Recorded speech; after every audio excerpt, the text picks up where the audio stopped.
Today is Sunday, January 21st, and the New York Knicks are 11-2 in the OG Anunoby era. And is it time to put Jalen Brunson in the MVP category? Yes, sir. Run that intro. They're playing basketball. Basketball.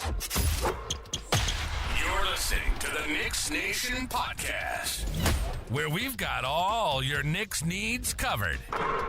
Puts up a three. Bang! Bang! He ties the game! Now, live from the city that never sleeps, here are your hosts, Anthony and Chris.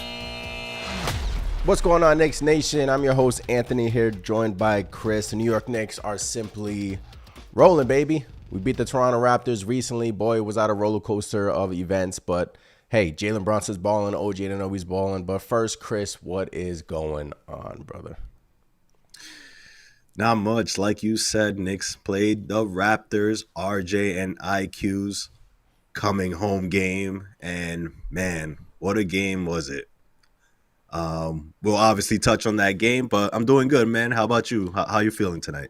Doing good. You know, after witnessing greatness versus the Toronto Raptors, I mean, Jalen Brunson, he's incredible. Over his last 8 games, over 30.5 points per game, almost 8 assists, 51% from the field, 41% from 3. And the New York Knicks are 7-1 in those games. Remember, he missed a couple of games during that stretch. But Chris, like, I brought it up on X, and I've actually been thinking about it. Like, is it really time to start putting Jalen Brunson in the MVP category? And I know people would say, like, oh, you sound crazy. You sound like a prisoner of the moment, blah, blah, blah. But if you really take a step back and look at things, it's his time here in New York. Like, without him on the court, we've seen what it looked like. It was bad. And his last 8 games, he's going to be an all-star. We can end that conversation. He's going to be an all-star, and he probably will be an all-star starter. And he'll probably make all-NBA. But MVP, I think it's time to start talking about it, Chris. I don't know. Yeah, I mean, absolutely. Like you said, we saw a glimpse of this team without Jalen Brunson. Obviously, we know what this team was like when Jalen Brunson wasn't on the Knicks. But, yeah, as of recently, we saw this team without Jalen Brunson, and, it didn't look good. It wasn't pretty. Yeah. And let's be honest, Jalen Brunson is balling out, man. He's damn near getting triple doubles. He's hitting guys for assists. Another knock people supposedly said Brunson, couldn't do. He's playing at an extremely high level, and he should be an all-star game starter, in my opinion. And MVP, count me in. Count me in. When you hear that, do you feel like, I don't know, or do you feel like, he should be an MVP, man? Because the way he's playing confident out there, man. I mean, he impresses me. Like, I feel like we know how he plays, but he just surprises me night in, night out. I'm like, wow. I just take a step back and I'm like, damn, this guy's on our team, man. It's crazy. No, yeah. I mean, when you think about Jalen Brunson, he's a smaller guy. Is he a 1A? That whole conversation, right? And then he's going out there. He's dropping 30. He's dropping 40, and he's doing it in moments where the Knicks clearly need offense, and he's like willing the Knicks to victories by himself. He's like, I'm not gonna let the Knicks lose. I'm taking it on my shoulders. I'm bringing y'all across the finish line, and he's doing it. And he's doing it in spectacular fashion, man. In my opinion, that's what an MVP does. That's the type of player MVP is. Yes, sir. Appreciate every single one of you in the chat. We're just getting started here. We're going to obviously run down what the New York Knicks have been up to. Obviously, we have some rumors to touch on. I have a poll in the chat that you guys can vote on as well. But Sunday night, 9:30, we are back running another live stream episode of the Knicks Nation podcast. Once again, appreciate every single one of you. We'll hit these rumors in about 20 minutes. But yeah, first I wanted to touch on how great the New York Knicks are playing. Obviously, the Knicks are 7-1 in the games where Jalen Brunson's last 8 games are 7-1. And Chris, yesterday, the emotional roller coaster. I mean, I feel like this, the trade is emotional for both fan bases. Like, the Raptors can't believe OG Anunoby's and a New York Knick, and Raptors fans and the Knicks fans can't believe that RJ Barrett and Quickly are on the Raptors. Even yesterday felt kind of weird, but at the end of the day, I felt like yesterday was sort of like a goodbye. Like, all right, send them off, a proper send off. They got their tribute. Barrett posted his little video today. Quickly, we're going to miss the guys. But yesterday, Knicks dominated. Started off slow, but they dominated. Randle triple-double for Julius Randle yesterday, which was awesome to watch. And but yeah, Chris, yesterday was awesome. Another win. Yeah, I mean, I loved it. I was watching that game and, seeing IQ, seeing RJ, at MSG with Raptors uniforms on. It just, man, that was just weird, man. But I guess, that, hey, like you said, that's how Raptors fans must have feel seeing Anunoby in a Knicks, uniform as well. But yeah, bittersweet, man, bittersweet type of game. But the way it started off, man, I gotta tell you, man, I thought Toronto was gonna run away with it, man. RJ came out hot, quickly hit his first three. But like you said, Julius Randle, triple-double, and of course, Jalen Brunson, 13 of 23 for 38 points. Come on, man. Willed the Knicks to that. I mean, we blew them out after a rough start, but, shout out to RJ, shout out to IQ, man. Gonna miss them. Wishing them nothing but the best, but very happy the Knicks got that win. Got the dub. OG played well. Again, we'll get into some OG and Anunoby stats here in a bit. Hit some of these comments. Buzzer beater, what's going on? Caesar, what's going on? Always appreciate you in the chat. Caesar says JB is not only proving himself to be a 1A option in the league, but also a legitimate MVP candidate. This season, this team is not even in playoff contention without him in the lineup. Couldn't agree more, Caesar. Jalen Brunson, I said that he is the best point guard in the Eastern Conference right now. Look, if you want to put Tyrese Halliburton there, I'm not going to fight you on it. But right now, Jalen Brunson, in my opinion, is the best point guard in the East. Any argument from you, Chris? No, well said. I mean, that's the two I would have at the top right now. Yeah. I mean, who's better? You tell me is better? I guess you could put Dame and just hit a game winner, Dame time, yada, yada, yada. But game winners, all right, I get game winners, but in a season as a whole, you can't put Dame there. Not with those two guys, at least. Yeah.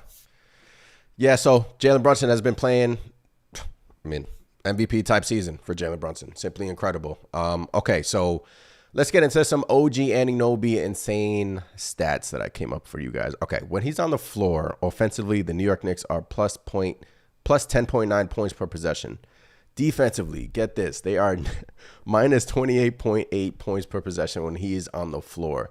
Best in the NBA since the new year, best in the NBA since he was acquired on the New York Knicks. He's playing heavy minutes. Saw a couple of things on X stating that, he's playing 40-plus minutes a game, 3 straight games. And they asked OG Anunoby about it. He didn't really care. Like he said, like, hey, whatever the team needs. He's such like a team guy.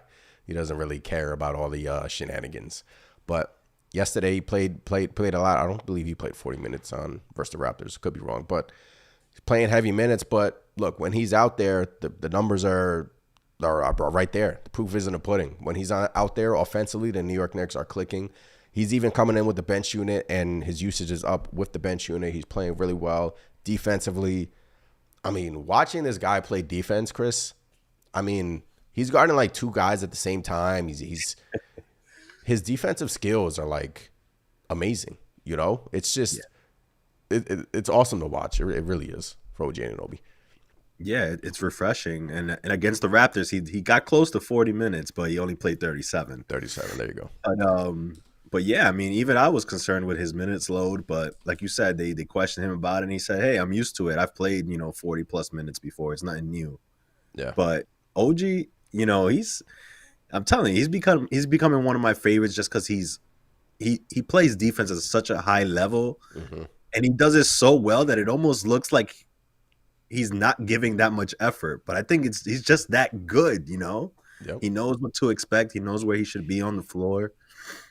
It's awesome to watch, man. And I thought Grimes was a really good defender. Not saying he's not, but watching OG Anunoby now, like you see that next level defensively that a player can bring. And again, I wasn't sold initially on OG, but man, I'm loving what I'm seeing from him. A lot of Knicks fans weren't sold. Watching him play and watching the New York Knicks play together as a team, the chemistry, it's crazy. He was acquired like a few weeks ago, and the chemistry, he's starting to get the playbook. He's starting to be comfortable in the system, and you could see it. Hitting his open shots, defending. Yeah, yesterday, Scotty Barnes, I think he had like 4 steals and 4 blocks yesterday, Chris, if you want to pull up the box score, something crazy like that. But, yeah, I mean, OG Anunoby is 4 steals, 4 blocks, something like that. You have it in front of you? 3 blocks, 1 steal, 7 rebounds. Yeah. And what, like 15 points for OG? 14 points on 5 of 11 shooting. Yeah. So, look, 11-2 in the OG Anunoby era. I mean, this team has been clicking on all cylinders. We're home cooking. We have a bunch of home games coming up. We play Brooklyn on Tuesday. I mean, it's essentially a home game. But then after that, we have, I think, Denver and then Miami. And then we're home for like 8 straight games or something like that. So it's good to see, we're starting to build some momentum in Madison Square Garden. I believe we have the most home games remaining in the NBA, considering the fact that the Knicks didn't really have a great schedule in December. Now we're starting to see all these home games, and it's hey, look, the East right now, if you take a look at the East, it's you need to win these games at home, Chris, because any slip up, you could slide back like 3 slots, and I think Cleveland has won like 7 in a row. So as long as the Knicks are playing on all cylinders, hitting on all levels, we still have some concerns with the bench unit that we'll talk about in a few. And then obviously you guys can vote on the poll to see if the rumors are starting to swirl. They're starting to become they're starting to gain some steam, and I'll give my take on who I want. Chris will give his take on who he wants, and then you guys in the chat can chime in as well. But Chris, Quentin Grimes, I tried to see what really was wrong with him offensively. I didn't really find anything behind the numbers. Only thing is his corner threes are down from last season, 44% from corner 3 last season, and shooting 37% this season from corner 3. And he's not really finishing at the rim either. Last season, he was shooting 71% at the rim. This season, it is down to 50% at the rim for Quentin Grimes. So I'm trying to figure out reasons as to why Quentin Grimes has been struggling here. I think he played okay versus the Raptors, but the game prior to that, ghost. Absolute ghost. So, look, Quentin Grimes, his name has been hot and heavy in these rumors as well. So I'm trying to see what's wrong with him. I'm trying to pinpoint him. It could just be a confidence thing, I personally, I think that's a big part of it, in my opinion, with Grimes. He went from having such a good season the past season, and then now getting his minutes cut to going into the bench unit. I mean, that's a lot of changes for him, and it has to be affecting him. It came out that he was frustrated with his role. He obviously wants to do more, get more time and get more shots in the offense. But, now he's with the bench unit, and you have some games where he's being aggressive and then other games where he's just not doing much out there. So I think it's a confidence thing. I think he just needs to, kind of take a step back and just remember what brought him there, just play that tough, rugged defense that we know he can. Take your open shots, just don't press it. But it's a mystery. One game he's looks like he's figuring it out, and then the next he's missing. Hey, the interesting thing is, I think, what was it, a few days ago? Who reported it? I think it was Bondi saying that he fell out of favor due to his shoulder injury. Remember, he sat out in the playoffs last season due to his shoulder injury, and Tom Thibodeau allegedly didn't really like that, didn't really appreciate that. But it just seems like it's Grimes versus Thibs at this moment. And it just seems like Grimes maybe has checked out and is just like, I'm done. Sort of like an Obi Toppin situation. And that's what I'm kind of scared of, because I did see that report as well. And, man, I hope that's not true, because that dude was hurt. Quentin Grimes was hurt, man. And if somebody's actually hurt, injured, you can't play them, right? You sure? You sure he was hurt? I mean, he looked like he was hurt, man. Yeah, his shot was off. I remember it. Yeah. But I hope that's not the case. I mean, if a riff like that with Tibbs, that would be crazy. That would be ridiculous, man.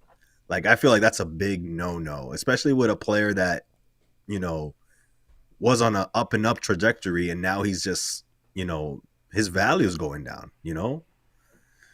So, I mean, That would suck, man. That would really suck. But Cats came out saying that the Knicks are actively shopping Quentin Grimes. Like they're actively looking for deals for Quentin Grimes. They're actively trying to pretty much unload Quentin Grimes. And then that was the game after where Quentin Grimes looked like a shell of himself. He was missing open shots. I mean, this season really just hasn't been a great season for Grimes. Obviously, reverted back to the bench role. Had a couple of great games off the bench for Q Dot. And it stinks because I came into the season with higher hopes and expectation for Quentin Grimes. But hey, sometimes it just doesn't work out. Sometimes us Knicks fans sometimes we get caught up in like all the young players and, we don't want to let them go. And, but at the end of the day, if it improves our team, so be it. I mean, it is what it is at this point. Grimes, I mean, he's had opportunities. You can't say that he hasn't had opportunities to flourish. He started a bunch of games. Last season was a good season for Grimes. Playoffs, he had his moments. Obviously, that moment versus Butler that we keep referring back to. But they're actively shopping him. And right now, I do think the New York Knicks not desperately, but they need another piece off the bench because we're seeing it now. It seems like Miles McBride has sort of hit a wall here. He had that great stretch. I still believe in Miles McBride, but, lately he's sort of hit a wall, sort of in his own head a little bit. And I feel like we need to bench another guy to spell Brunson because when Brunson is off the court, we're seeing these stretches of teams just going on these runs and it can't happen, man. Can't happen. Yeah, we're not able to sustain any leads. I mean, it's literally as soon as the bench unit comes in, pretty much there goes a 10-point lead, in the blink of an eye. But going back to Grimes, I feel like it'll be a mistake to trade him, man. He's 23 years old. His contract it's a cheap contract, and I keep flip flopping because I've said, hey, if we could trade Grimes and get an upgrade, that's even better. But the more and more I think about it, I don't want to trade him. I don't want to trade him. Not just because he's one of our young guys, and he obviously has done good things for us in the past, but if you're trading Grimes, that's another hit to the bench essentially because you're taking, someone who could at the least defend at a high level, and those guys are at a premium. High level this year is a little bit of a stretch for Grimes. Chris, well, we know what he's capable of. Is what I'm saying. We've seen him defend at a high level, so he's having an off time. Yeah, I get it, but it's not like he forgot how to play defense, right? It's not Markelle Fultz forgetting his jump shot or anything. Yeah. PL, what's going on in the chat? PL wants Bridges. Grimes, Fournier, and 4 first-round picks for Bridges. That's what he's bringing up. Caesar in the chat says Grimes has been given every opportunity to establish himself as a cornerstone piece for this franchise and has lost his starting job and confidence all in one. Good riddance. We have Chris sharing the sentiment that he doesn't want to trade him, and then we have fans. I've heard it a lot, and I'm sort of like, at this point as a Knicks fan, I'm sort of like, if it's going to help our team win, I'm doing whatever it takes to help the New York Knicks win. I'm not looking at the jersey. I'm not looking at the name in the back of the jersey. I'm looking at the name in front of the jersey. Because sometimes, like I said, I would get caught up in, these young players. And look, it stinks. You want to see the young players obviously take you to the promised land and help build, a championship team. But right now, at this moment, Chris, Brunson playing the way he's playing, OG playing the way he's playing, Randall, triple-double yesterday, Hartenstein, hopefully he's healthy because if he's not with that ankle injury, Taj Gibson, line 1 again. But... But yeah, I mean, if you can package, you're saying that essentially it would take a hit to the bench, but if you can package like a Grimes and a Fournier for something, or like a Grimes and a Fournier for, I don't know if you want to trade that for Brogdon. Murray's name has been in the rumor mill, but I do think the New York Knicks are starting to get away from Dejounte Murray. I don't know if Knicks fans like hearing that, but I feel like they're starting to get away from Dejounte Murray simply based on the fact that it might cost that much, Chris. But it will take a hit to the bench. But if Grimes is inconsistent, not really hitting his open threes, how big of a hit is it?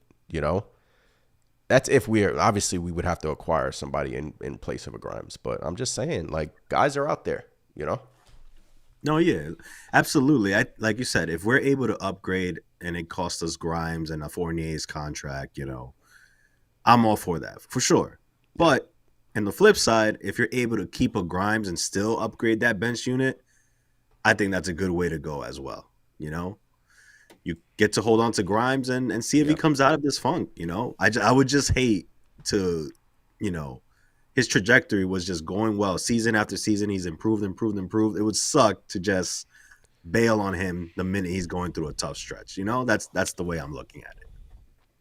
It is. I think he has another year left before he hits restricted free agency. PL says that's too much for Brogdon when I read off Grimes and Fournier for Brogdon. I don't think that will be the package for Brogdon. I think a trade for Brogdon will be Fournier and a couple of seconds for Brogdon. If they want, I don't know if I'll give him protector first, but I'm leaning, I don't want to show my hand, but I'm leaning towards that, you know, because I feel like right now, how can you mess the apple cart, you know? How can you mess the starting five, Chris? How can you mess with that? You know, if you bring in a Murray in here, he's going to start, slide Dante on the bench. But the way Devo has played, the way, you know, the starting five has gelled together and meshed well together, I feel like that's too big of a – I mean, it's an acquisition I would want. Don't get me wrong. But I just feel like the smart way to go would be that piece off the bench, you know, to spell Brunson. I could be wrong. What do you guys think? What do you think, Chris? I don't know. I mean, I'm kind of in the middle because, like you mentioned, Murray, he's my target. I've been saying it. I hope the Knicks take a chance on him. But lately, with all of the reports coming out that the Lakers are interested, I think the Mavs are interested. You know, there's like 5 teams now that are interested in Murray, and more just keep popping up. And to me, that screams, all right, his price is going up now. So from something that you could have got him for like maybe like a young player in a first or something like that, now it's looking like 2-3 firsts and a young player. And I'm not doing that. You know, that's what I'm not doing right there. Because then you're talking about that's going to affect a bigger move that we can make. So in that regard, that's when I pivot. And now I'm thinking, all right, what about a Jordan Clarkson? What about a Brogdon type? You know, something that you can get without giving up too much, you know? Well, I don't know about Clarkson. It seems like Danny Ainge wants like an unprotected first round pick for Jordan Clarkson. So it's insane.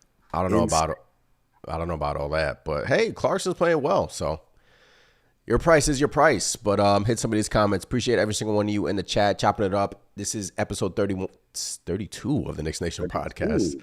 Let's go. Appreciate every single one of you. Make sure you smash that thumbs up button. Always subscribe to the channel and make sure you join us here in the chat. PL says, I'm sorry, I'm just catching up. Julio says, Thibs soured on Grimes for a reason. He was obviously one of his favorites. If Thibs can walk away from one of his guys, then that says it all. PL says they just got to make a call and see. That's too much for Brogdon. These are old comments. I'm sorry. Chris, you see anything interesting here? I see PL saying trading Grimes has to be for a star. Do you think that's... I don't think you're getting a star for trading if you're trading Grimes, because right now you would package him with who? You know, Fournier? I mean, that is kind of interesting, though, because... Well, maybe not a star, but if you're going to trade Quentin Grimes, you need to package him with that Fournier contract just to make money work altogether. Because Grimes, I think, is only getting like, what, $2 million? Yeah. It's something really low that's kind of difficult to trade on its own. Here's the thing I wanted to bring up about Fournier. Here's why the New York Knicks are going to make an Evan Fournier trade. Chris, we brought it up in the last pod. If you decline his option this summer, who are you using to make that next trade? Dante DiVincenzo, Josh Hart. At this point, you're depleting your roster at that point. So the more I look at it, the more I see them making a deal for like a Brogdon or like a Terry Rozier, simply based on the fact that, you know, they're signed through next season. Brogdon signed through next season. Rozier's name has been linked to the New York Knicks. He's signed through next season. Who else am I missing? Guys like that, they're signed through next season, right? Yeah. Yeah. Because you don't want to just let the Fournier contract expire without, you know, getting some type of value from it, you know. But at the end of the day, it depends what those teams would want to ask for from the Knicks. Fournier And, you know, we're going to have to give up something else, obviously, for like a Rozier or like a Brogdon. But that's why I do think the New York Knicks are going to trade Evan Fournier. Begley said they're trading Evan Fournier. So I think Evan Fournier has a couple of weeks here before he's shipped out. But, yeah, that's why I think they're going to trade Fournier.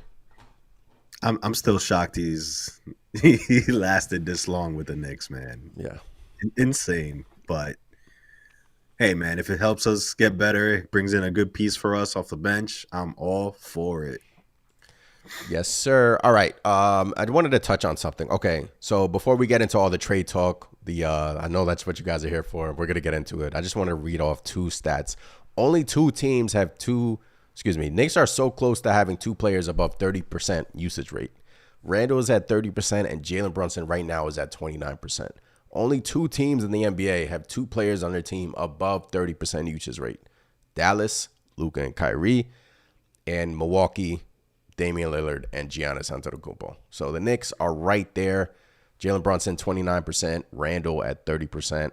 And the New York Knicks have 3 players shooting above 50% from corner 3 this season. Jalen Brunson, Julius Randle, and Dante DiVincenzo. I know what you're thinking. Julius Randle? Really? But hey, he's shooting about 50% from corner 3. He's been heating up, man. He's been taking more shots and he's been knocking them down, which to me is beautiful to see.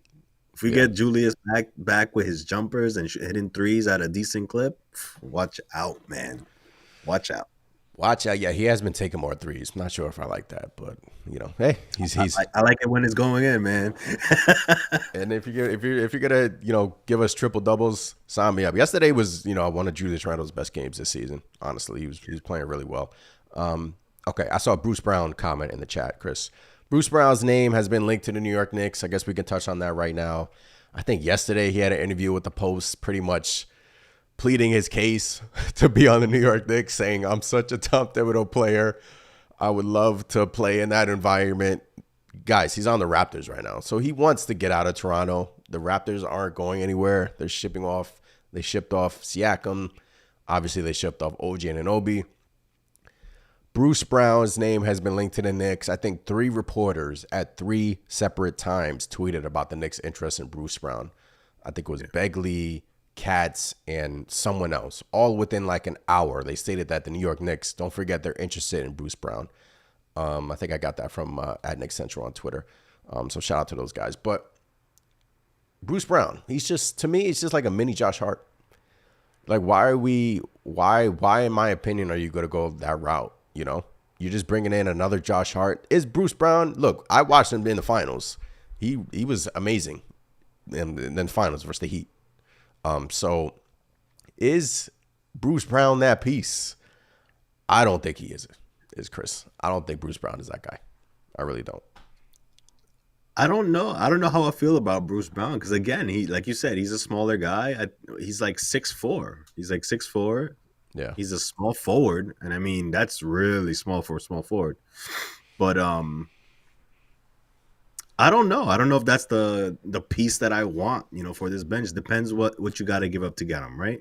What do you think would be a hypothetical package to get Bruce Brown on the Knicks? Okay, that you brought up something good. Okay, if you give up 2 seconds and Evan Fournier for Bruce Brown, sign me up. I'm doing it, you know? Okay, then I'll be open to it. But if you're giving them, I'm not giving them a first, and I'm not shipping them Quentin Grimes. I'm not doing that, right. You know? Yeah, but if it's that's what I want to do. If it's 2 seconds for Brown, okay, I get it. But to me, he's like a Josh Hart. You know, he does all the little intangible things, all the rebounding, pushing the pace. He can hit threes. He's crafty on defense. But to me, you want a scorer. You want a scorer off the bench. You need a scorer off the bench. Yeah, you know? I think that's the biggest thing the Knicks need right now is another shot creator. Just someone who can, again, I hate to say it, but replace what Quickly was giving us off the bench. That instant offense, just flamethrower type. I think that's what we need. Caesar says the only reason Bruce Brown is even mentioned is he is CAA. Hard pass on Bruce Brown. You know who else is CAA, Chris? Malcolm Brogdon.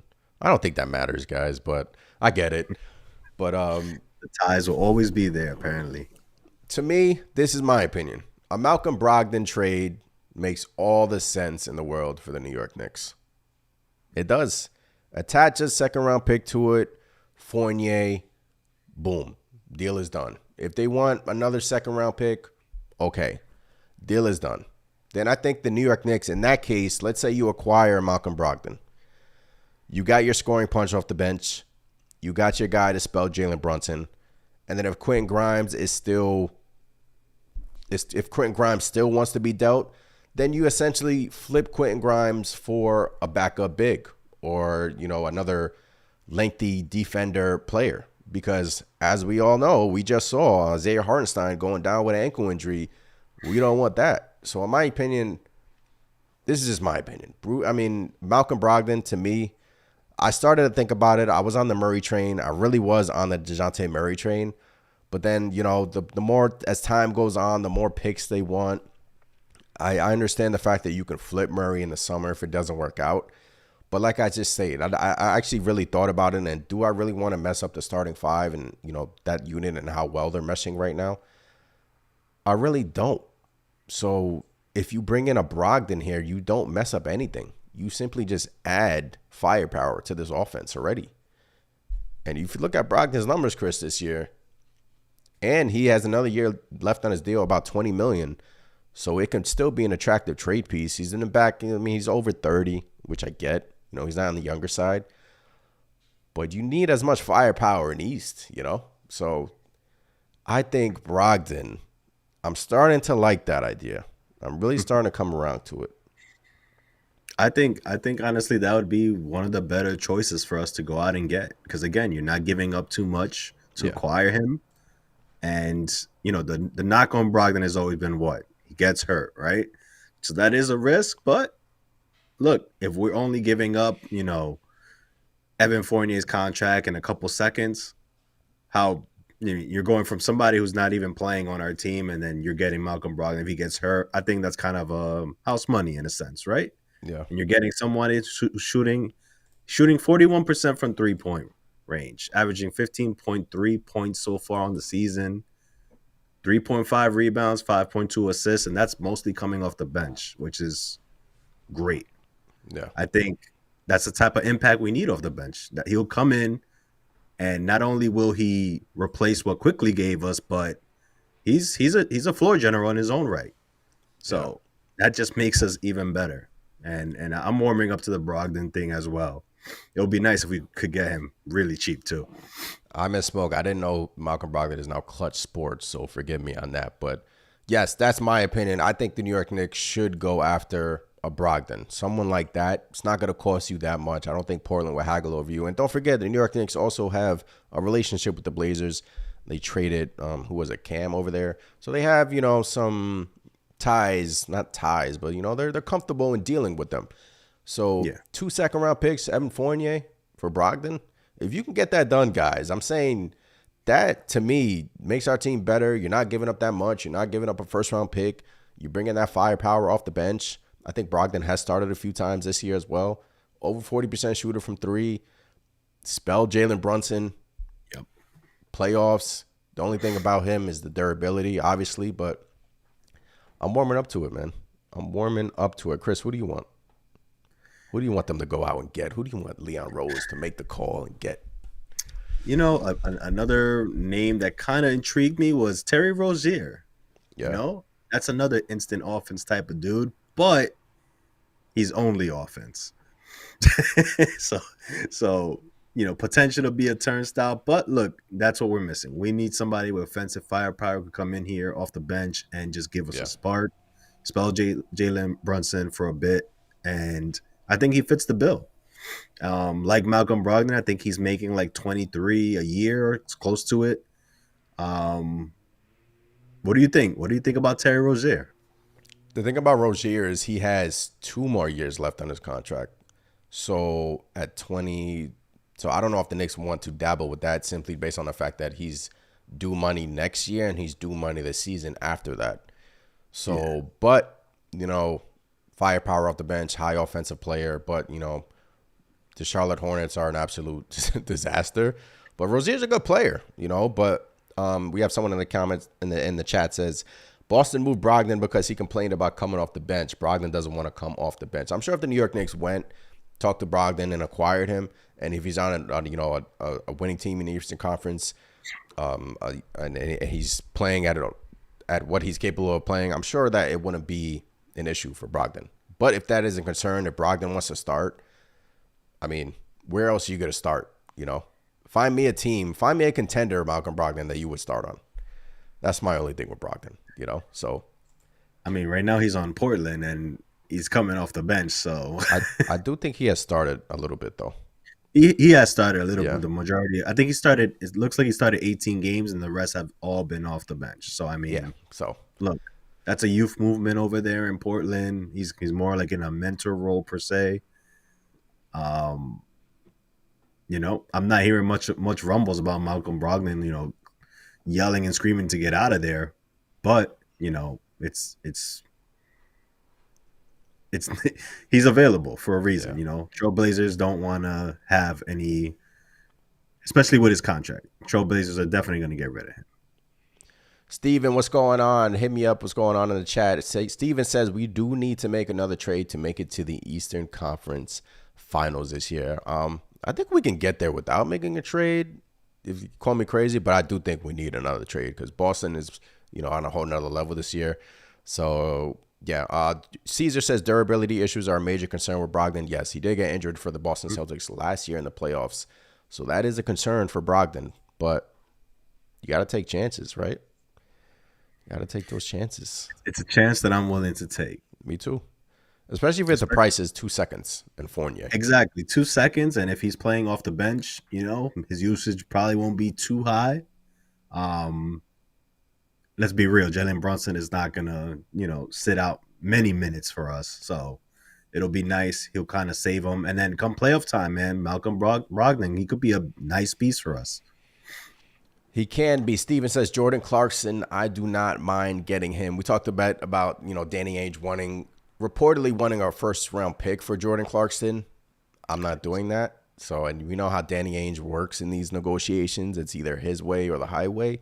So in my opinion, I am not doing that. But you know whose name has been linked to the New York Knicks, Chris? The old faithful. The old faithful, guys. Guys in the chat, you know who I'm talking about. Alec Burks. Over his last 3 games, Alec Burks is averaging 26 points per game, 48% from the field, 53% from 3, 100% from the free throw line, and he is doing this off the bench. Now, those are great numbers, Chris. Those are pretty solid numbers for Alec Burks. Yeah. We've traded with the Pistons before. Burks has been on the Knicks previously. He knows the system. He knows Thibs. Thibs loved him at times. I don't think we'll fall into that rut of, having to play Alec Burks all those minutes to close out games because now we have who? Jalen Brunson. What are your thoughts about Mr. Burks over there in Detroit playing his? Yeah, look at these numbers. He's playing his ass off over there, man. Look, I think I was listening to the Bart and Hahn show on ESPN, and I heard Alan Hahn bring up Alec Burks, like, hey, watch out for him. That's the type of guy the Knicks are going to go after. And at first I was like, oh, man, that is such a Knicks move, Like, go get Alec Burks. And I started thinking about it. He didn't get a fair shake, man. He got thrown into the point guard spot, which, all in all, he did a decent job, in my opinion, for us at that spot. Considering we had Elfrid Payton. And quickly, who we started over a bunch of times. Yeah. But that's neither here or there. Yep. But with all that said, Alec Burks, man, that's instant offense as well. He knows the system. He can come in here, give us exactly that scoring punch, that shot creating. Mm-hmm. He's able to handle the ball, initiate the offense. Somebody that looks like we could get on a pretty cheap, trade as well. Like, he can do a lot for us. Space the floor. He can hit the threes. I like it. The more and more I think about it, why not have Alex Burks back here? He's not going to be running the point guard spot for us. He So why will. not? He will if he comes in off the He bench. could. I'm not sure if he would per se be like, maybe maybe they have more of a faith with McBride, Leave McBride, you have Alec Burks in there as well. Yeah. I mean, that's intriguing to me. You're giving McBride more time at the backup point guard spot, and you got Alex Burks kind of there as a, bailout for him in a sense. So the reason why I think Detroit will do it, Steven says Alec Burks is a baller. He plays defense too. Burks can put the ball in the basket. We've seen it with Burks. Obviously, kind of flamed out a little bit during his, last year in New York. I guess fans were a little bit over the Alec Burks experiment. They wanted something different. And then Burks went to Detroit. He's an expiring deal. So I do not think that he's going to cost much, maybe a second. And these are the guys who I'm looking at, guys, because, if the Knicks can't acquire Murray, if they're not willing to give up 2 unprotected or 3 protected, 2 unprotected, maybe for Dejounte Murray, then I feel like they would go in the direction. And we're already starting to hear that from Begley saying that the price could be too high. So I know you guys want Murray in the chat. I know hit me up once Murray in the chat. I'm starting to lose faith in that Dejounte Murray trade, he says. So am I. Yeah. It's starting to seem like the steam is kind of come off the Murray trade, and it's starting to seem like the steam is starting to come on like a Brogdon or a Rozier or a Burks. And the reason why I think Burks makes sense is because he can put the ball in the basket, man. He can, and he's showing you with these numbers, and we've seen it before. And I would honestly like at first I was like you, Chris, when I heard the rumor. I was like Alec Burks. I was like, come on, you can't aim for something better than that with Murray in the trade market and whatnot. But if it's gonna cost you a second and maybe something other than that, a second, I'm not sure how you would match this deal because he's owed $10 million. Fournier's owed $20 million, so I don't know if that would match. But if you can get Burks, it gives you that offense off the bench that we're looking for. Yeah, I mean, he checks all the boxes for what we need off the bench. Yeah. And again, someone who's familiar with the system, familiar with Tibbs, he'll fit right in. I think that's one of those sneaky type of moves that, don't discount it because, I mean, that could be the one, and I'd be pretty happy, man. I think that would help us out a ton. Cameron says, I would like Alec Burks to be back. And then we have Buzzer Beater saying, no Alec Burks, the humanity. Buzzer Beater, man, always appreciate you. Caesar says, Burks is the best option out of all these other guys being mentioned. Yeah, I mean, if you want to go that route, cost-wise, yes. But skill-wise, no. But Burks will cost less in that regard. Shy, what's going on in the chat? Alec Burks would be perfect in the second unit. He has a high basketball IQ. He has 1, 2, and 3 in any lineup. He can handle the ball, moves without the ball, and he is experienced, efficient, and effective. Look, Chris and I didn't like it at first, but like I'm saying, I took a step back, starting to warm up to it, starting to really realize what we actually need off the bench. And it's just a guy coming in, hit a few shots. I know Burks is attempting a lot of shots in Detroit right now, but that's basically due to the fact that the Pistons are a mess. One of the worst teams. They could be one of the worst teams in NBA history, which would be kind of crazy, believe it or not. But insane. Yeah, and I don't think we would fall into that problem of Dibs playing Burks too much, because when Burks was here, Dibs loved playing Alec Burks. Like, he loved playing him. He started him in the playoffs. Everyone was hurt. But he started in the playoffs, and so I don't think we'll fall into that same rut simply based on the fact that look at our starters. Like, you're not starting over Dante. You're not starting over Brunson. Like, you're not starting. You're just coming in here and providing that veteran leadership on the bench. You know the system. You're cheap. That's why I feel like we're starting to gravitate towards those guys, Chris. And I tell you what, man, I won't be mad at it. I really won't. No, I think it's a good deal, man. And then, like you said, I mean, if you're giving up, let's say, Fournier's contract, who's to say you can't sneak another player out, from Detroit in that trade? Somebody like Monte Morris, right? Then maybe you get a 2-for-1 type of deal. Who else might be in Detroit that you could pair up? Gallinari. Would you want to bring Gallinari back? Gallinari. Danilo Gallinari. No. Power forward that can stretch the floor a bit. I don't know how much game he has left, but He's a turnstile at this point of his career on defense. But there's some options there, with Alec Burks, in my opinion. Could be a good route to go. Yeah, it could be, but I feel like what if Grimes is in that package? Then Knicks fans will be like, "Oh, you traded Grimes for Burks?" I don't think I would like that, but I wouldn't be happy with that at all. I wouldn't either. At all.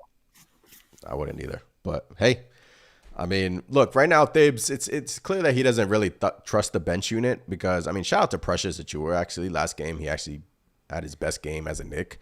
I mean, he played against his – what was that? 18 points, man, for Precious. And he was dominating them. I think he had a possession where he was guarding R.J. Barrett, and he was like, blocked him. I was like, oh, okay, Precious.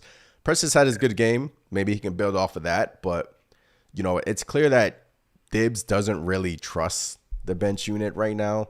Miles McBride sort of has a short leash right now. A couple of mistakes, one mistake. Brunson, get your ass up. You coming back in the game. So that's why I feel like to ease everything, something has to be done. And I feel like something will be done, right? Yeah, it's only a matter of time, in my opinion. Yeah. The only question is, are the Knicks going to take a big swing and go for somebody like a Murray? Or are they going to go for, a smaller piece like a Brogdon, like a Jordan Clarkson type, Terry Rozier, Alec Burks? Yeah. That's the question. Caesar says we can get Burks with the trade exception from Obi Toppin. Yes, but it depends what Detroit. I don't think Detroit will haggle with you, for a young player or like maybe a 2 second-round picks. I don't think it's going to cost that much to get an Alec Burks. So, but yeah, Caesar says no Russo, just Burks. What would it cost, Chris, to get a Dejounte Murray in here, in your opinion? So we can sort of do a trade machine. So if it happens, we can look back at this. But I think it would cost Fournier, Grimes, 2 unprotected first-round picks going to Atlanta.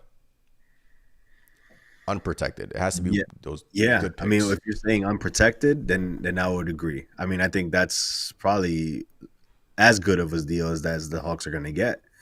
A lot of the rumors circulating right now is that teams are shying away from Murray altogether just because the Hawks are asking for, I think, 3 picks. They want 3 firsts and a young player. So obviously, the rumors came out previously that the Hawks were looking for a package of a first-round pick from the Knicks and Emmanuel quickly. So to go from that to now wanting a young player and 3 firsts, that's all, a result of basically more teams going, hey, let's get in on this Murray stuff. What do you want? Because now you got the Mavs, you got the Lakers, you got, I think the Bucks are also interested in Murray, which I don't know how the hell they would even, what do they got to offer? Portis. But, these teams, they always seem to find a way to get in there one way or another. The Miami Heat also interested in Murray. We had Murray recently posting up the rafters at the Heat arena. So luckily that was just the game that they were about to play, nothing more than that. But that's the rumors out there. Teams are interested and the price is going up. So I mean, would you do it? Would you do that? Would you do Fournier, Grimes, and 2 unprotected first-round picks? Yeah, those unprotected picks, it's going to have to depend on what year they are, honestly. I wouldn't do 2 unprotected. If they want him like in 28, 29 or something like that, I wouldn't. As much as I want Murray in here, I wouldn't do it. It'll take me a lot to say no, but I think, who was it? Alan Hahn suggested 4. They want 4 first for Murray, and I think Murray just hit 2 back-to-back game winners. So yesterday's price is not today's price. Absolutely. As they always say. Continues to go up. But Caesar brings up Fournier, Grimes, Mavs pick, Bucks pick, one of the heavily protected picks for Murray and Bay. But, look, if they want to do that, the Mavs pick, all I want to do is draft this year. The Knicks need to draft this year in the first round, right? we need to draft this year. We cannot have another year of not drafting in the first round because we have to have some young talent with a controllable contract in here, drafted in the first round, and then we just build off of that, because it's not sustainable. You just keep signing these guys and extending these guys. Eventually, you got to build through the draft and really complement your team. So, if we're giving up one pick, like he suggested, the Mavs pick, the Bucks pick, and for Murray and Bay, I don't know, Chris, what are you doing? I agree with you that we definitely need to draft a player because, like you said, RJ quickly out. We need that, an infusion of youth per se. Yeah. So we definitely got to draft. I like Murray and Bay. I mean, that's obviously that would help our team. That would help the bench unit as well. Bay is somebody who can go out there and get you a bucket for sure. But with the news that iHeart is, has that sprained ankle, do the Knicks sore ankle? Go after him? Oh, okay. Sore ankle. Okay. All right. I was gonna say, and pivot and try to do a kind of like a Capella and Murray type of deal, But no. I think that would be too much of a risk, right? That'll take you out of the running for anything in the summer. But then that's the thing. Who's going to be available in the summer? Somebody's always available, Chris. Always available in the summer. With our luck, there won't be. Hey, but with our luck, look at the team we have right now, right? With our luck, true. Look at what has gotten us here. They haven't really panicked. And, maybe that, in the moment, Knicks fans are like, Leon, do something, pick up the phone and do something. He did something this year. He traded 2 of our guys for OG and Anunoby, and look how our team looks now. And we still have all of our first-round picks in the bag. So, Leon hasn't panicked. He's actually been kind of low-key cooking here, had a couple of hiccups. But, I feel like someone's always available in the summer. And if you're hamstringing your cap space with Murray and a Capella, because I think Capella's owed another $20 million this year, I'm not doing that, in my opinion.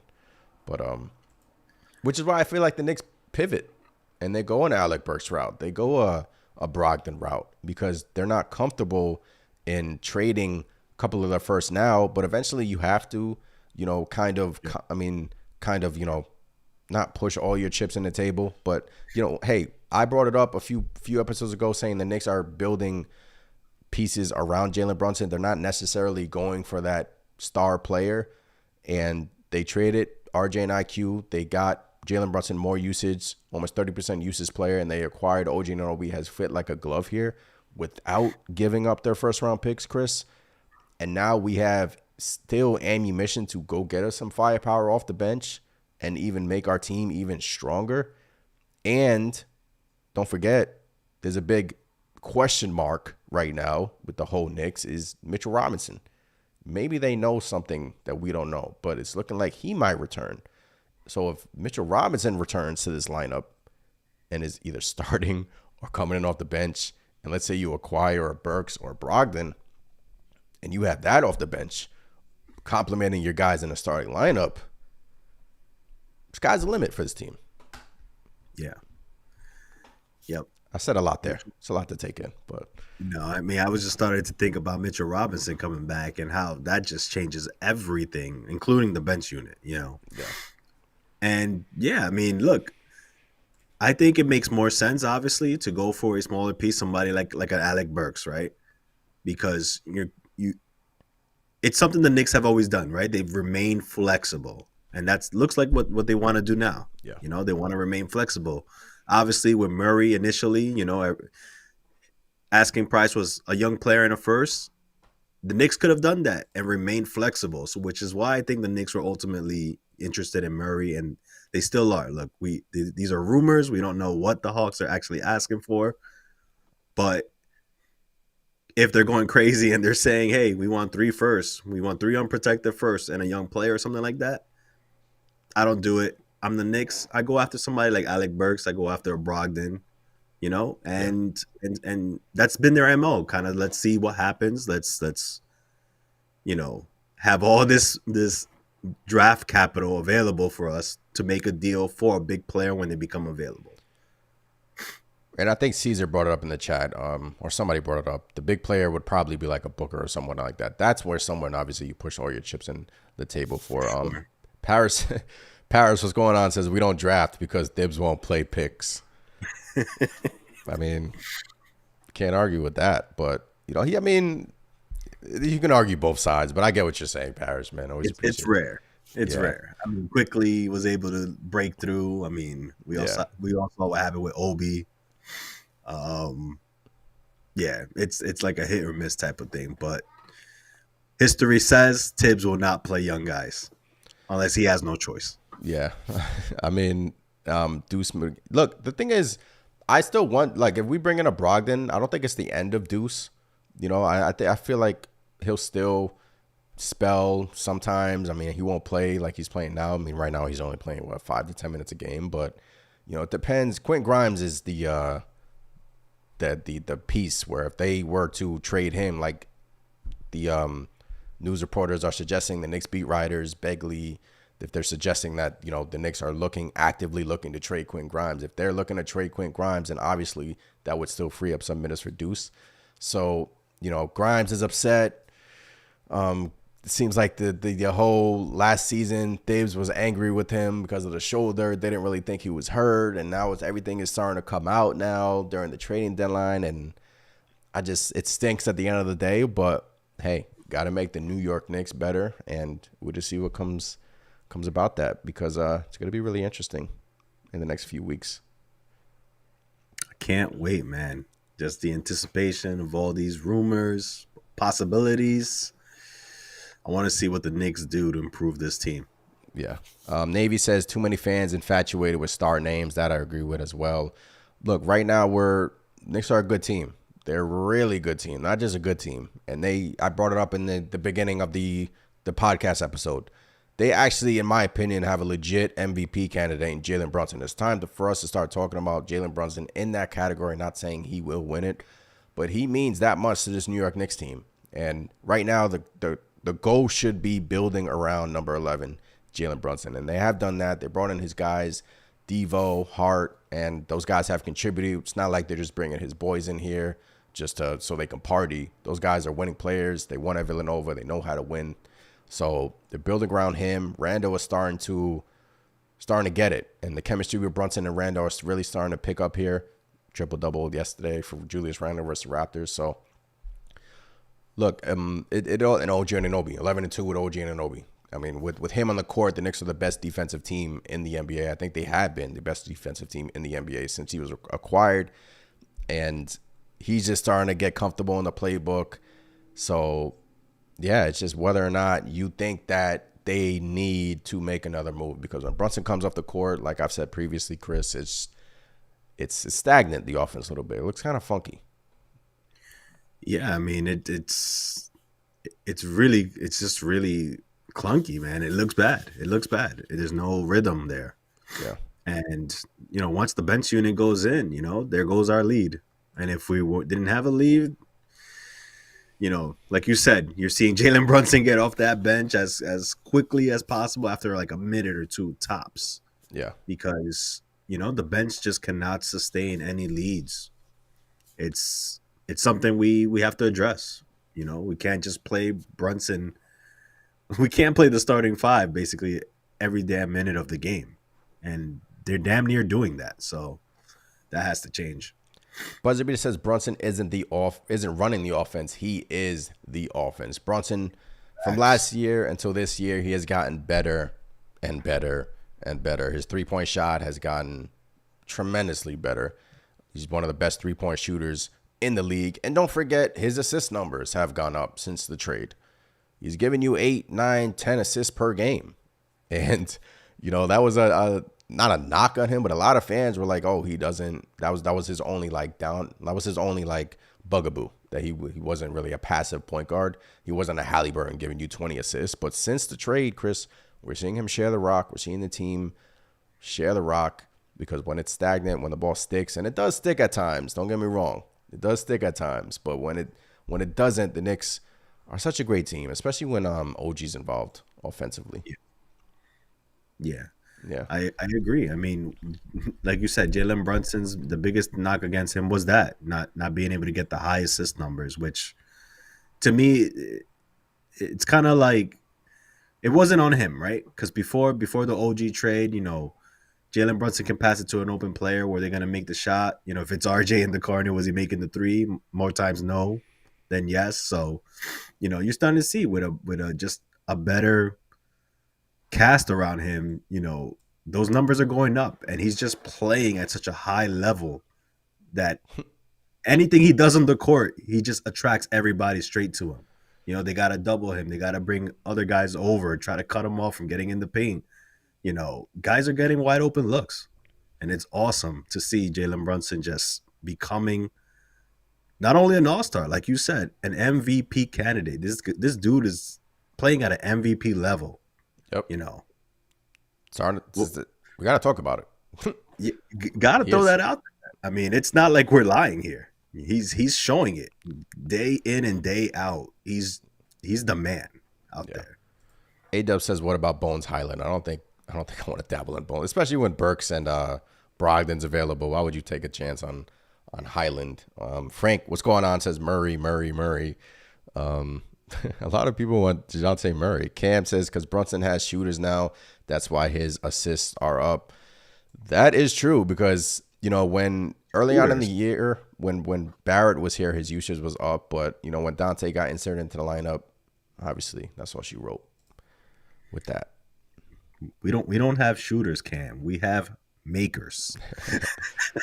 Yo, it's honestly refreshing, man, because what was our problem last season in the playoffs, man? It was so hard for our offense to do anything, especially versus the Heat. Eric Spoelstra's a genius, but I'm just saying, like, it's great to have Dante in there. Brunson shooting better than when he shot last year.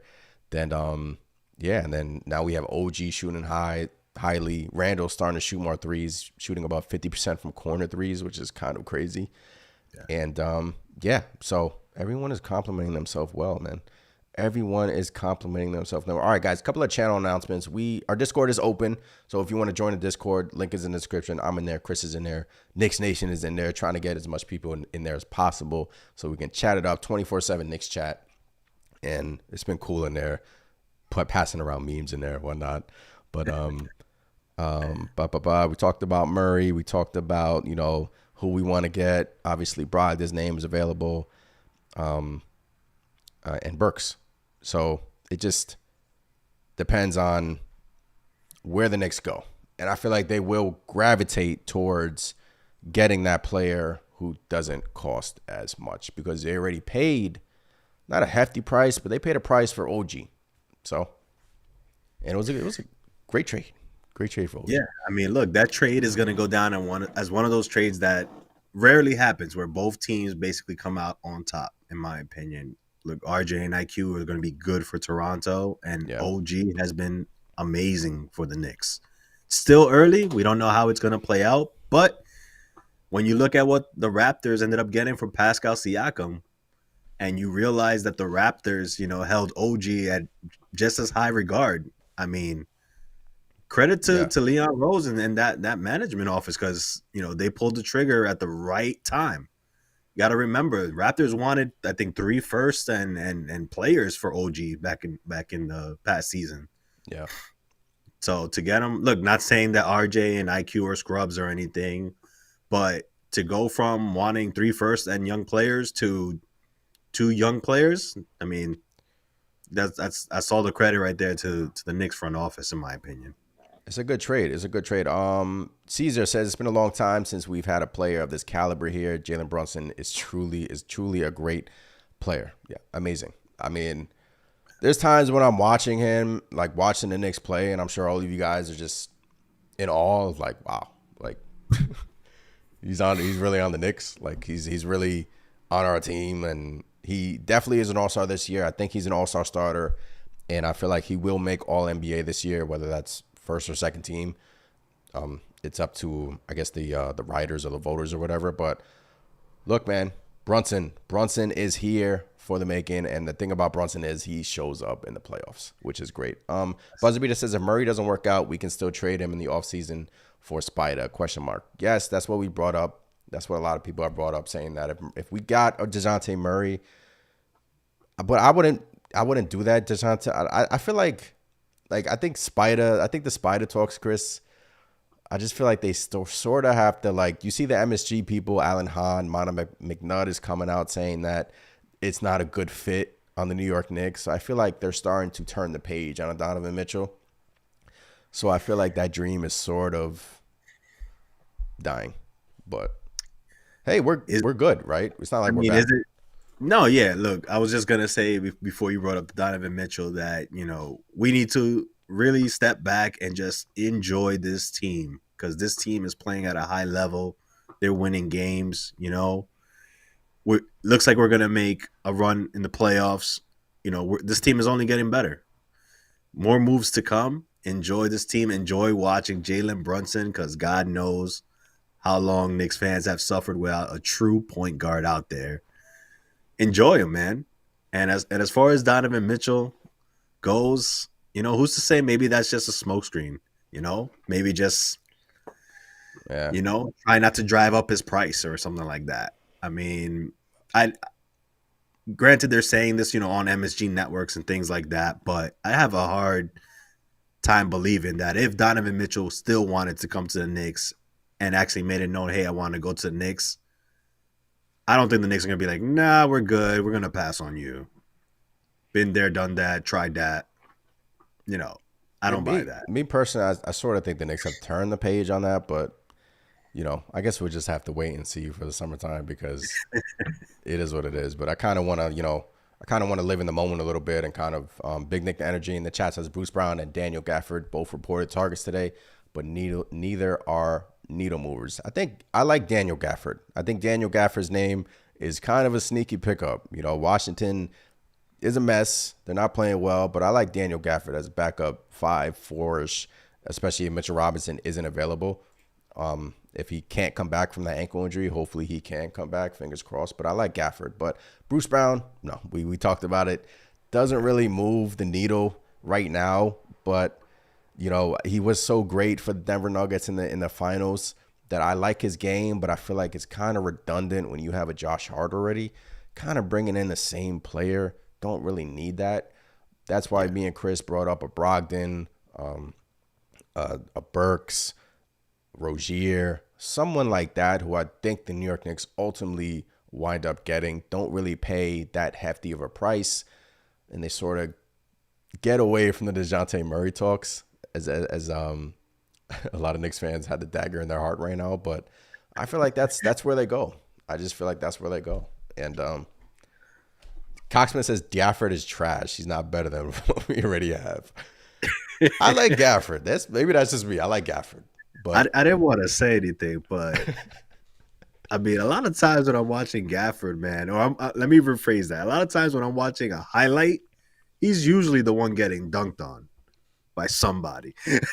See, hey, I like that. He's contesting. Got that heart. I mean, I do. I like that dog too. I mean, but it also means he's getting put on posters like every other night. So, Hartenstein got put on a couple of posters a couple of games ago. But as long as you contesting, I don't care. As long as you on my team, you got that dog in you. I'm okay with that. Tyler says Bruce Brown or Alec Burks. Look, we talked about Alec Burks, and what is he, 26.5 points, Chris, in his last 5 games. Yeah. Coming in off the bench, shooting at crazy numbers for the Detroit Pistons, knows the system, knows Tom Thibodeau, and we won't have that bugaboo of, why is Alec Burks playing so much? Because we have Jalen Brunson on our team. Before, when Burks was here, we didn't really have scorers or pretty much anyone on our team. We needed Burks to score for us, but I feel like Burks on this team would kind of be like I don't want to say luxury, but it would kind of be nice, off the bench and hit a few shots. He'd be really nice. I also sign me up for Alex Burks as well, because he's been here. He knows what to expect being a Knick. He's hit big shots for us, in the past. He checks all the boxes, in my opinion. That's somebody who I have no problem if the Knicks go out there and get him, and he won't cost you a ton. He won't cost you a ton, and you won't have to give up you really won't have to give up anybody, in my opinion. You could keep a Grimes. So that's I'm warming up to that more and more as I talk about it.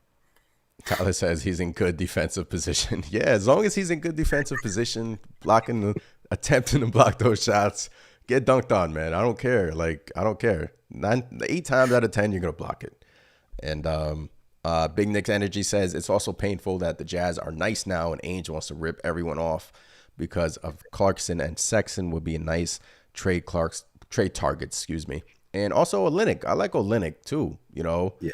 I think, who was it? Bobby Marks brought up that Knicks should be interested in Kelly Olynyk. He's an expiring deal, but I don't know if they go that route. Would it take 2 seconds for Olynyk? He's kind of like a point forward. He would be nice off the bench, so I like Olynyk. But the Jazz. I would really like Olynyk, and I was thinking of a package where you could end up with Olynyk and Colin Sexton. So, you know, the only thing is, like you said, Jazz are actually playing really well. They're winning games, and you know, Danny Ainge, there's the Ainge tax. So I'm kind of shying away from that one now. Jay Boogie in the chat, what's going on? Shout out to the chat. Shout out to you, sir. That we need a backup point guard and a shooting guard. That another big, but definitely a backup point guard, and any one of the other two would do. Why not us? And I'll tell you why it can be us. Why not us, man? I mean, we've played extremely well since acquiring OG. 11-2, best defensive team in the league since he's been on the team. When he's on the floor, the plus minuses are crazy. I think since the New York Knicks acquired him, he has the best plus minus of all time in the first 13 games or something like that. Yeah. But yes, we talked about us needing a backup point guard, a backup playmaker, sort of, and I feel like that is the missing piece. That's the I don't want to say the final piece of the puzzle, Chris, but that it kind of puts the puzzle closer to being completed, you know, because we love our starting five. And then you add like a Brogdon or Burks or someone like that ilk coming off the bench. I brought up that I don't really want to mess up the apple cart with the starting five because they played so well.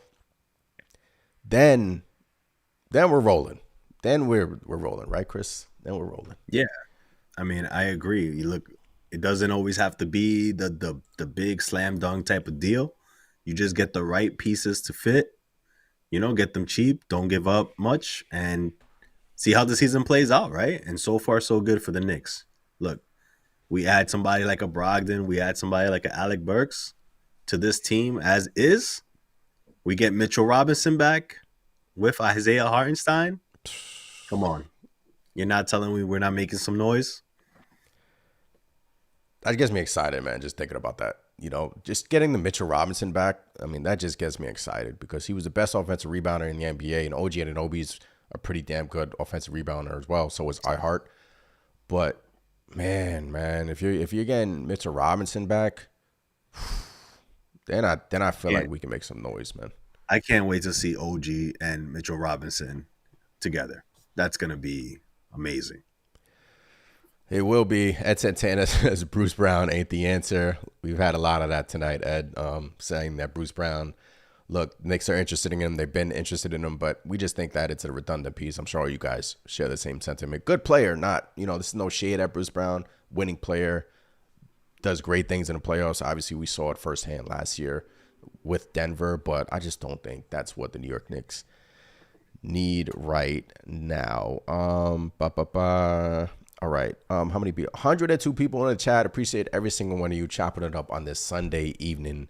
Talking about the New York Knicks, man. I mean, our team is rolling. OG trade has worked out for the best of us. Jalen Brunson opened up this pod saying that, look, the way he's playing right now, he should get some MVP love. I want to start to gain traction on those talks, but not saying he is the MVP, but he should be considered up there because he's been balling.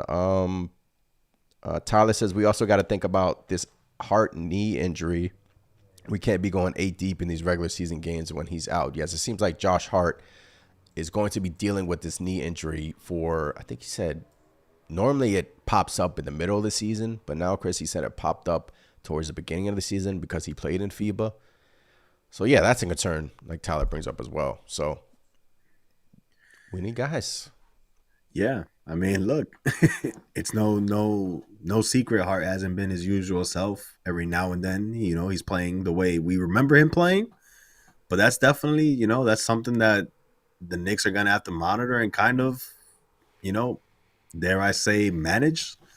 Not to the sense of load management per se, but you know, we're gonna need Hart when playoff time comes. So we can't afford too many more people getting hurt on this team as is. Nick Yak says, I think the bench gets going with Precious and Grimes and McBride start playing together. Yeah. Precious had a great game versus Toronto, coming out sort of like his great game, best game as a New York Knick, blocking RJ Barrett, spinning, crossing people over, dunking at the rim. Precious was awesome versus the Raptors. So if we can get that Precious night in, night out, sign me up. And look, when the OG trade happened, Chris was like, oh, we got Precious? Like, don't forget about Precious. And look, he's coming in, filling 10 minutes a game, playing solid minutes, and just filling that void off the bench that we need right now. Yeah, Precious again. That wasn't just. I mean, to most fans, that's an afterthought type of player. But I knew what he brought to the table. Look, Yeah. The thing about Precious is obviously he's not as consistent. He'll give you 18 like he did against Toronto, and then takes the night off the next time. So, hopefully with Precious, he gets it rolling here with us. Gets a little bit motivated. And I loved what I saw from him against Toronto. Granted, kind of a revenge game for him, but let's hope that he keeps that up because we could use that for sure off the bench. Nick Yak says Pacers losing tonight helps us out. Wow, they're losing again with Pascal Siakam. Paris brings up a trade. I would trade iHeart, Grimes, and Fournier and 4 picks for Marketing and Jordan Clarkson. Come on, Parrish. Come on, Paris. Stay with us here. Tyler says the Precious hate has been unwarranted. I don't think he's been that bad. Yeah, he hasn't been that bad. I mean, he kind of, gives me flashbacks of Nerlens Noel sometimes when he's having those Butterfinger hands. Look, Randall throws fastballs. Like, he's throwing 100-mile-an-hour fastballs at you. And, sometimes Precious, goes out of bounds. But, So some of those Julius Randle passes, man, were. I don't think the best freaking wide receiver in the NFL would have caught some of those. Those things were bullets. Yeah, I want to get a radar gun on those passes. Randall be throwing bullets. I want somebody in the stands with a radar gun in there. Crazy. But yeah, guys. So look, Chris, I have a question for you guys and the guys in the chat. February 1st. So RJ Barrett and Emmanuel quickly got their tribute. They obviously got a warm welcome from the fans. Love that. Absolutely love that. And it was much deserved. RJ came out with a little video today. But I brought up something on X. I brought up something on Twitter saying February 1st, Indiana comes to town. Obi Toppin comes to town. Does Obi Toppin get the video tribute that RJ Barrett and Emmanuel quickly got? I was like, does Obi Toppin get the video tribute? I don't know. That's a tough one. That is a tough one. What do Only you think? because I don't know. I mean, he spent 3 years with the Knicks, right? I mean, you could kind of say, just like RJ, just like IQ, he was, part of that core group to kind of get, the Knicks back up, rolling in the right direction. Yeah. But I don't know. I don't feel like he did enough, He didn't get the opportunity to do enough, in my opinion, to warrant. But then again, maybe this is something new for the Knicks where, maybe this is a thing for young guys that they end up trading away. We'll give you a nice little video package. It seems like RJ Barrett wasn't expecting a tribute. It seems like he was actually surprised. He said he was surprised, and then obviously we got RJ Barrett we gave RJ Barrett the tribute. But Big Nick's Energy says no shot. Tyler in the chat says this is an awesome question. I don't think Obi gets the tribute. He did significantly less than IQ and RJ did. Yeah. I don't think he gets the tribute because it was rumored that his team leaked the audio the audio of him screaming at Thibs. It wasn't confirmed. The audio kind of came out, and it was kind of like that was Obi Toppin's sort of end of being a New York Knick. But I do think he will get a warm welcome from the fans because he did have some moments in the playoffs. He had some moments. So I feel like he will get a warm welcome, but I don't know. I mean, I know for sure he's going to get a warm welcome. I don't feel like he should get anything, less, in my opinion. Yeah. He was a human highlight film for us, on the fast breaks, pushing the tempo for us. I miss Obi. I still think part of me still wishes he was still with the Knicks, right? He went off to Indiana thinking he was going to get a shot. I mean, he did get a shot, hasn't really produced the way that they thought he would, and now, boom, behind Pascal Siakam. Remind you of any of a situation? He's literally in the same situation that he was with the Knicks. A worse one at that, even, if you really think about it, because I think he's behind another guy. But I'll be surprised if he gets a tribute, man. But I know for sure Knicks fans out there, they're going to give him a warm reception. He was a young kid, worked hard. He only wanted to do good for us. And look, he had Julius Randle in his way. Yeah. Can't blame him. A lot of people in the chat saying Obi won't get one. Not as noteworthy. Obi will get a tribute. He gets it. He's a New Yorker. He brought energy to the team when we were down on Randle. Caesar says he'll get a couple of in between the leg dunks on his tribute video. Look, those dunks were electrifying. Jay Boogie with the super chat, man. Always appreciate you, Jay Boogie, hopping in here, man. Always appreciate you. Much love to you. Happy 24th. Blessings, health, happiness to all. Leon has made it known that he is going with the veterans. Bring us that superstar, orange and blue. Yeah, man. I mean, Leon Rose has done a great job. And, bringing in Anunoby in here. And we're playing well to start this new year. And I have faith in him. I have faith in Leon that he will do the right thing. And he will get us, eventually he'll get us, that big fish. But right now, I'm sort of not even thinking about that right now, Chris.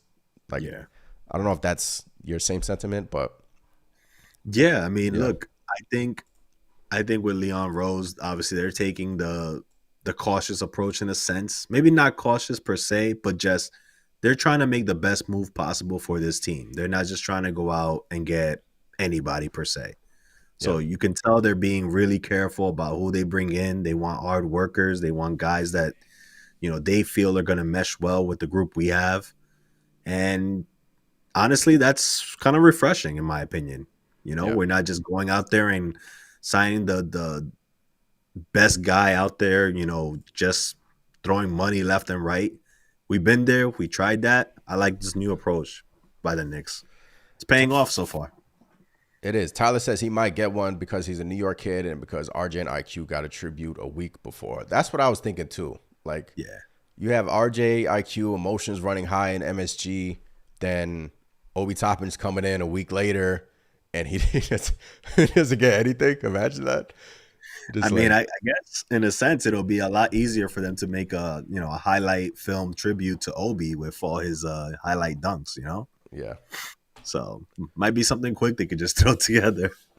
Tyler says, yeah, that was weird. We were deep in the offseason when the audio got leaked. Yeah, it seemed Obi wanted out. Obi wanted out, and he got what he wanted. He played in Indiana. I think he's actually shooting the ball well over there. He's not playing terrible. It's just, they're not starting him anymore. But Caesar says, now Obi was a good soldier while languishing on the bench. He deserved that much. I do think they'll give him something. I do think the Knicks will give Obi Toppin something. Hit Me Up says Knicks drafted Obi. I'm sure they will. I hope so. All them fast break dunk highlights. Man, electrifying for Obi. Boogie says, yes, Obi does. He did give us the most slam dunk titles in the NBA. Man, Obi Toppin coming in the MSG. We had RJ, IQ, now Obi coming in. And who's to say Grimes is next? That's insane if you think about it, right? I mean, if you would have told me RJ Barrett, Emmanuel Quickly, Obi Toppin, and hell, even Quentin Grimes would be gone, I wouldn't believe you at all. Nope. Hey. And We're almost there. Hopefully, we get to keep Grimes. Like again, I'm backpedaling on trading Grimes. I want to keep him. I want to keep him. We'll see. We'll see. Trading deadline is in a few weeks here. And before we wrap it up, let me hear some of these comments. Carlos says, agree with you guys. Burks looks like the guy, solidifies the bench with a shot maker, ball handler at a low cost, less hot potato with the second unit. Yeah, that's why, like, when the Alec Burks rumors came out, like I said, kind of gravitated away from that. But now I'm starting to warm up to it. Burks and a Brogdon type. I sort of think that's where the Knicks go. And I think that's where the Knicks go. Hit me up. Yeah. Hit me up, says his brother plays for the Knicks. Yeah, his brother plays for the Westchester Knicks. And he's actually been playing pretty well down there. So shout out to Jacob Toppin on the Westchester Knicks. All right, guys. I appreciate every single one of you that has joined here tonight. This has been another amazing episode. We are live every Sunday at 9:30 p.m. just chopping it up, talking about the New York Knicks. And just come hang out every Sunday. And I appreciate every single one of you in the chat. This is a wrap. Episode 32. Let's go Knicks. Let's beat them Brooklyn Nets on Let's Tuesday. get that 4-game winning streak. Let's go. Let's get that 4-game winning streak. Compile these wins. Go to Brooklyn. Beat the little brother.